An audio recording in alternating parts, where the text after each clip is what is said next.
Makanya saya cara merekrut anak muda itu, saya dapat ilmu di LIM. Terus terang, waktu saya diutus Lirboyo di Semen itu, cara bergaul, cara bertemu dengan orang itu sangat-sangat bermanfaat.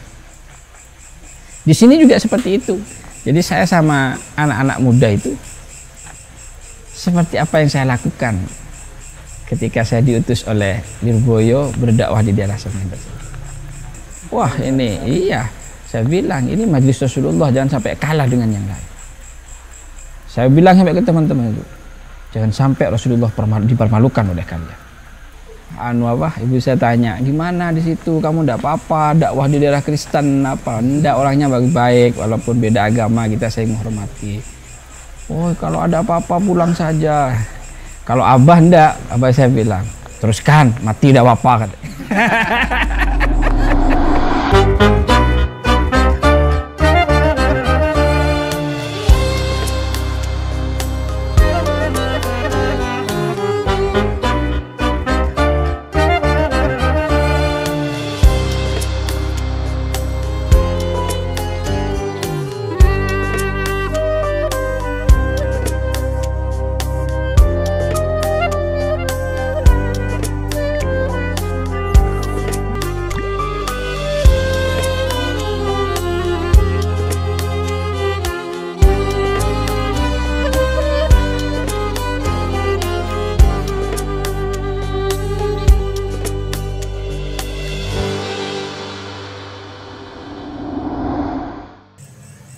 Kami ingin minta pengalaman mengenai dulu mondok itu, penjenengan itu mondok di mana aja, kemudian kenangan-kenangan yang bisa kami ambil hikmahnya selama di pondok itu.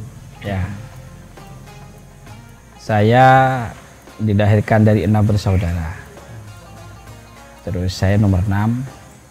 Saya dididik oleh abah saya sendiri awalnya, almarhum Nuruddin Musiri. Terus tradisi di keluarga saya itu umur 7 tahun tidak boleh tidur di rumah, harus di luar. Terus umur 8 tahun harus mondok. Umur 8 tahun saya mondok dulu pertama di Nurul Quran di Keraksan sini, Al-Habib Sayyid Hamid Al-Habsyi. Di sana 1 tahun, umur 9 tahun saya pindah ke Lirboyo. Saya ingat tahun 96 waktu itu. Ya, saya masih umur 9 tahun. Saya masih cukup kecil. Saya masuk kelas 3 ibtidak. Masih ibtidak dulu. Tidak sekolah SD sama sekali. Di keluarga saya itu tidak ada yang sekolah SD. Semuanya dari kecil mondok. Saya di Lirboyo, masuk kelas 3 ibtidak. Saya ingat lokal kelas saya pertama itu di Al-Ittihad 1. Ya, kelas 3 di sana. Dan makanya Lirboyo begitu melekat dalam hati saya, karena saya dari kecil sampai tumbuh besar saya di Lirboyo. Makanya setiap saya kalau ke Kediri itu saya pasti ada sesuatu chemistry yang berbeda, ada kenangan-kenangan di sudut-sudut kotanya. Dan saya memang di Lirboyo saya aktif berorganisasi. Memang selain ya kita belajar, itu yang saya salut dari Lirboyo. Jadi kita diajarkan bagaimana berorganisasi. Makanya saya pernah jadi far'iyah, pengurus far'iyah, jam'iyah, wilayah, sampai saya pernah jadi ketua pusat termuda waktu itu. Saya umur 18 tahun jadi ketua pusat jam'iyah Raudhatun Nasiin. Itu. Terus saya pernah jadi ketua HP juga. Terus pernah jadi ketua 1 tim ziarah waktu tamatan ya, Banyak kenangan lah di Lirboyo itu. Benar-benar kawah candra di muka Lirboyo itu. Mendidik kepribadian saya dan sangat luar biasa sekali. Nah, dan yang paling terkesan itu salah satunya ada program Safari Ramadan. Ya, itu masih awal-awal merintis Lirboyo. Tamatan saya kan tamat 2005. Kalau tidak salah lim pertama ini belum lim namanya masih waktu itu belum masih. Pokoknya namanya Safari Ramadan gitu. Itu 2003. 2003, iya. 2004, saya 2005. Saya angkatan ketiganya. Ada beberapa anak waktu itu. Saya diutus ke daerah Semen. Ya, Semen ke atas itu, lupa desanya saya. Saya di sana. Waktu itu masih Allahumma firlahu Cak Qadir itu, Masya Allah. Beliau masih dengan sepeda tornadonya. Saya ditugaskan di sana di daerah kristenisasi. Ya, karena daerah itu dekat Gua Maria Londres itu kan. Dan masjid ini di selatannya masjid Kristen, depannya masjid Kristen. Cuma di sebelahnya lagi Islam, orangnya Islam. Kadang kita itu kalau tadarus, saya ingat jam 10, jam 9 itu sudah disamperin sama Kristen. Tolong matikan. Katanya gitu. Nah, saya diutus di sana 1 bulan, saya ingat. Itu pelajaran berharga sekali. Saya ingat masjid itu tidak ada yang ketuai lah istilahnya, tidak ada yang jadi ustadz siapa di situ, kosong memang, tidak ada takmirnya. Jadi tiap malam ditempati anak-anak muda gitaran, main musik di situ. Saya pertama kaget, waduh. Tapi saya paham, ini anak muda. Kalau langsung saya usir, malah jadi musuh dengan saya. Gitu. Hanya saya gimana? Saya dekati. Saya ingat kalau dulu di Lirboyo, saya ini kopler orangnya. Kalau malam Jumat itu sering dangdutan teman-teman.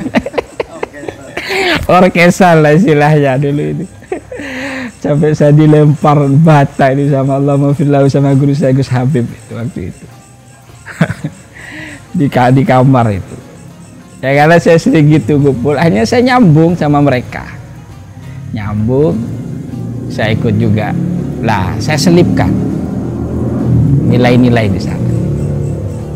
Ini saya lama-lama sudah dekat dengan saya bilang, ini masjid. Kita ada enak lah masa gitaran di masjid.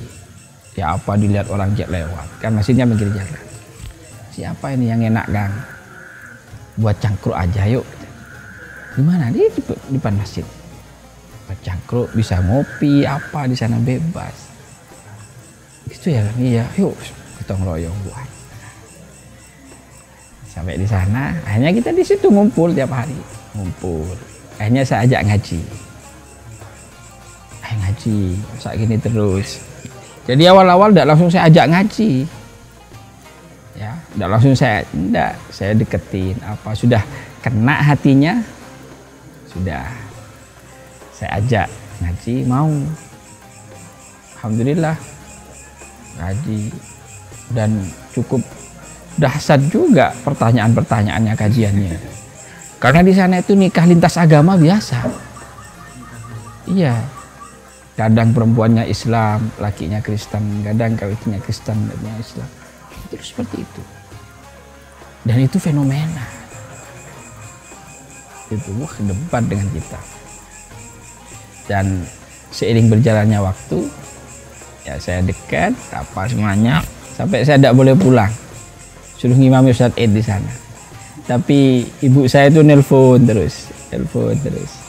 Saya ingat apa, ibu saya mungkin khawatir ya ditelepon terus kan, pernah ibu saya tanya, gimana di situ kamu ndak apa-apa, dakwah di daerah Kristen apa? Ndak, orangnya baik-baik walaupun beda agama, kita saling menghormati. Oh kalau ada apa-apa pulang saja. Kalau abah ndak, abah saya bilang, teruskan, mati ndak apa-apa.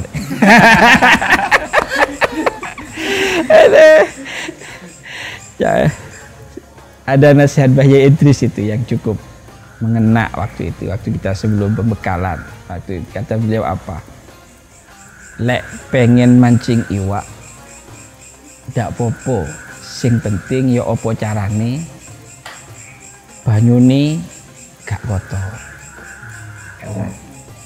Saya udah paham waktu itu. Ternyata kata beliau apa? Kalau kamu ingin sama seorang perempuan di daerah itu, udah apa-apa, kamu pancing, kamu ambil, kamu nikahi, tapi jangan sampai mengotori air di sekitarnya.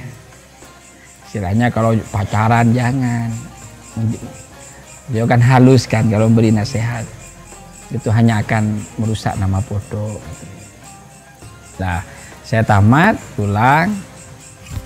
Waktu itu saya pengen ke Mesir. Kalau tidak ke Mesir, kata saya ke Syria lah, pengen kuliah. Saya lama mondok, saya pengen kuliah. Terus ya, kata abah saya itu pilihan kamu dua, Yaman sama Mekah. Waduh, mondok lagi kata saya. Akhirnya saya bentuk demo saya karena tidak sesuai dengan keinginan saya. Saya nganggur di sini, di rumah. Saya tidak kembali ke pondok, di sini, di rumah. Lah, sejak itu saya lihat itu perkembangan di daerah saya itu banyak anak muda mabuk, ngamen, tidak ada yang menyentuh. Hanya saya mulai tersentuh, wah ini kok tidak ada yang ngayomi mereka. Saya kan dari kecil di pondok, jadi jarang yang kenal. Saya itu pengen ngerekrut mereka, saya datang ke rumahnya satu persatu. Saya kenalan, saya ajak, ayo gimana kalau kita buat kegiatan. Oh ya enak Gus, buat apa? Ya apa rutinan lah. Hanya kumpul waktu itu kita dapat 40 orang. Sepakat kita buat sholawatan. Rutinan itu tiap malam Sabtu. Mulai dari rumah ke rumah, 40 orang awalnya di dalam rumah itu. Terus tambah banyak. Akhirnya apa? Di emperan. Gitu. Ya di luar. Yang muda-muda itu masih. Tidak ada laki perempuannya. Laki semua 40 itu. Anak muda semua. Terus tambah banyak akhirnya. Ada di beberapa desa. Lah, saya 2006 akhirnya abah ini bilang, kamu tidak mau ingin keluar negeri? Ya ingin, kata saya. Ya sudah, kemana? Ya akhirnya saya ngalah, sudah saya ke Yaman. Kenapa ke Yaman? Biar tidak sama, kata saya. Karena kakak saya itu di Mekah, ada 2 kakak saya itu di Mekah. Saya bilang sama saya di Yaman aja. Ya sudah, Yaman berangkat. Saya berangkat 2006, terus Subban ini diteruskan kakak. Makanya saya cara merekrut anak muda itu, saya dapat ilmu di LIM. Terus terang, waktu saya diutus Lirboyo di Semen itu, cara bergaul, cara bertemu dengan orang itu sangat-sangat bermanfaat. Di sini juga seperti itu. Jadi saya sama anak-anak muda itu seperti apa yang saya lakukan ketika saya diutus oleh Lirboyo berdakwah di daerah Semen tersebut. Nah, sudah saya ke Yaman. 2009 saya pulang, saya tata lagi Subban. Saya ingin lebih luas. Rutinan di mana-mana sudah. Tambah banyak. Tapi ya gitu, tidak semudah membalikkan telapak tangan. Apalagi anak muda ya. Suka dukanya itu luar biasa sekali. Makanya saya sudah sering bilang, undur fil bidayah wala tandur fil nihayah. Lihatlah prosesnya, jangan lihat apa yang hasilnya sekarang. Dulu itu ya Allah, saya itu pengen punya sound. Saya jual gelangnya istri saya, laku 5 juta waktu itu. Terus saya beli sound 4. Itu pakai gerobak dibawa kemana-mana kalau rutinan. Kita tidak punya apa-apa. Saya pengen beli hadroh itu, saya jual HP 3310. Itu pun hanya dapat 2. Allah, kata saya. Iya, awal-awal itu. Lah, terus mulai berjalan. Namanya anak muda ya. Saya kan harus, dakwah itu harus pakai pola kan. Ya kan? Dakwah itu jangan stagnan. Makanya saya setuju dengan Nah, definisi dakwah menurut guru kami Al-Habib Umar bin Hafid itu bilang, dakwah itu apa? Adalah inqadun nas anil bu'di ilal qurbi wa anil ghaflah ila dzikri.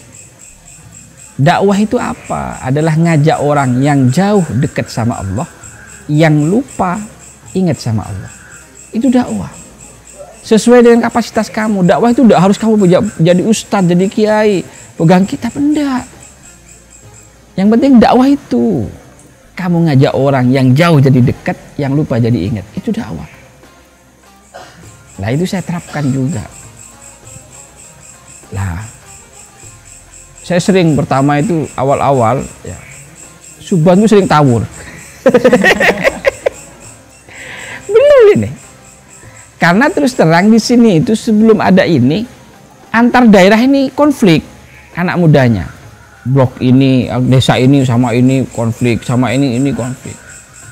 Pernah itu ya kita ketika mahalul qiyam, enak-enak ya Nabi itu. Tiba-tiba misah jadi dua. Terus tempur. Tawur ini. Waktu mahalul qiyam. Allah, kata saya. Saya itu di panggung langsung lompat saya. Ngelerai orang teman-teman itu. Wah, jeblok saya misah itu keduanya. Sampai guru saya Habib Hasan Ismail Mahdud itu geleng-geleng. Bilang ke saya, si openi Gus, ngopeni wong-wong kayak gini katanya. Jawa dia sama saya. Saya bilang, doanya Beb, biar ini urusan saya sudah. Nah, lah pernah konvoy kita tawur pernah. Kita kan dulu seperti itu. Jadi metode yang saya pakai itu, kata guru saya di Yaman bilang, dakwah itu metodenya harus 3. Pertama adalah ta'rif, yang nomor 2 ta'lif, yang nomor 3 taklif. Ta'rif itu apa? Buat orang itu kenal sama kita. Karena tak kenal maka tak sayang. Yang nomor 2 apa? Taklif. Taklif itu buat orang itu senang, cinta. Baru yang nomor 3 taklif, doktrin mereka. Ini metode. Makanya saya harus ta'rif untuk memperkenalkan majelis saya ini gimana caranya ke orang-orang. Konvoy. Jadi setiap mau berangkat Subhan, kumpul, konvoy kita. Wah, ya namanya anak muda ya. Wang wong, player, wah.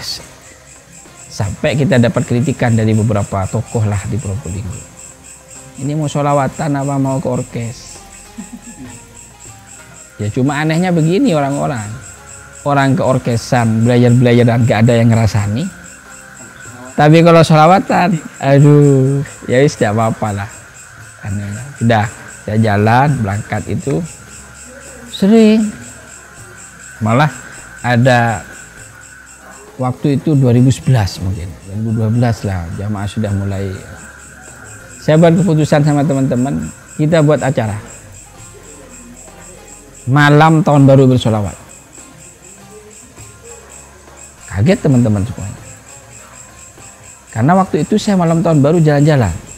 Anak muda tuh mabuk yang banyak. Di sana. Terus saya ada teman lah, pengedar gitu, saya tanya. Dia cerita katanya, Gus, di Python ini Gus, omset minuman keras satu malam tahun baru 80 juta. Iya. Satu malam itu dulu ya 2012. Hanya saya sepakat sama bilang teman-teman, saya membuat acara malam tahun baru. Tahun berikutnya. Itu tahun 2011 awal. Jangankan orang lain, orang-orang dekat saya tidak percaya. Maksudnya siapa yang mau hadir malam tahun baru? Dananya dari mana? Kita buat di lapangan Python, lapangan strategis itu besar di Python. Siapa yang mau hadir? Sudah. Di sebelahnya ada orkes. Dekat sama. Ya, tidak jauh dari itu. Saya buat acara. Itu. Sudah saya buat yang besar, yang megah gitu. Panggung saya nyewa dari Jember semuanya. Kita tidak punya uang. Tidak punya uang, tidak punya apa-apa. Tapi prinsip saya itu dalam berdakwah, satu, jangan dunia dijadikan pedoman. Makanya ilmunya Lirboyo harus dipakai.